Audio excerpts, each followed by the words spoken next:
తల్లి మాటలు అక్కచెల్లెల మాటలు విని పెళ్ళం పిల్లల్ని వదిలేసి వెళ్లిపోయిన చాతగాని హస్బెండ్స్ ఒక క్వశ్చన్ వేస్తున్నా.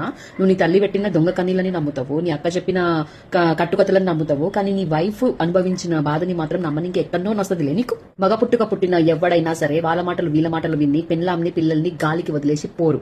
అవునులే, నీ అమ్మకి నీ అక్కకి ఆడదానికి ఉండాల్సిన లక్షణాలు లేనప్పుడు నీకు మగాడికి ఉండాల్సిన లక్షణాలు ఎక్కడికి వస్తాయి. పెళ్ళాం పిల్లల్ని వదిలేసి పారిపోయినావు, సంసారాన్ని సాకడం శాతగాక మాయమైపోయినావు.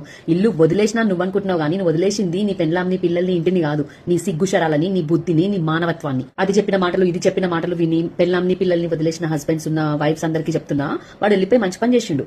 మీకే టైం సేవ్ చేసిండు. వాడికి వాడమ్మకి వాడక్కకి సేవలు చేయడం కన్నా నీ టైం ని మొత్తము నీ కోసము, నీ కెరియర్ కోసము, నీ పిల్లల కోసం కేటాయించడానికి దేవుడు మంచి ఆపర్చునిటీ ఇచ్చిందని అనుకోవాలి. నీకు మంచి హస్బెండ్ లేడు, నీ పిల్లలకి మంచి తండ్రి లేడు, అంతకు మించిన నష్టము దేవుడు మీకు ఏమీ చేయలేదు. మీ పిల్లల్ని కూసబెట్టి మంచిగా అర్థం చేయించండి. కొంతమందికి హెల్త్ ఉండదు, కొంతమందికి పైసలు ఉండవు, కొంతమందికి మంచి మానవత్వం ఉండదు. అతనే మీకు కూడా ఈ లోటు పెట్టిండు దేవుడు. అందరికి అన్ని ఇవ్వడు, ఇది సినిమా కాదు అని చెప్పేసి వాళ్ళకి అర్థమయ్యేటట్టు చెప్పండి. ఈ పిల్లల దృష్టిలో వాడు ఎప్పుడో ఒక జోకర్ అయిపోయిండు, నువ్వు మాత్రం ఒక సూపర్ హీరో అవ్వాలి. కృంగిపోయి ఏడ్చుకుంటూ నాలుగు గోడల మధ్యలో తల బాదుకుంటూ డిప్రెషన్లకి పోయాల్సిన అవసరం లేదు.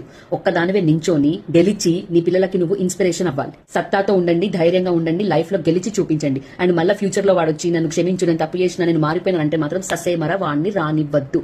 Snake is always a snake. పిల్లలు చిన్నగా ఉన్నప్పుడు బాధ్యతలు ఉంటాయి, వాళ్ళు పెద్దగైన తర్వాత బాధ్యతలను తీర్పిన తర్వాత ఊపుకుంటూ వస్తారు కొంతమంది ముద్రష్టపు మగవాళ్ళు. వాళ్ళని అస్సలు ఎంటర్టైన్ చెయ్యకండి.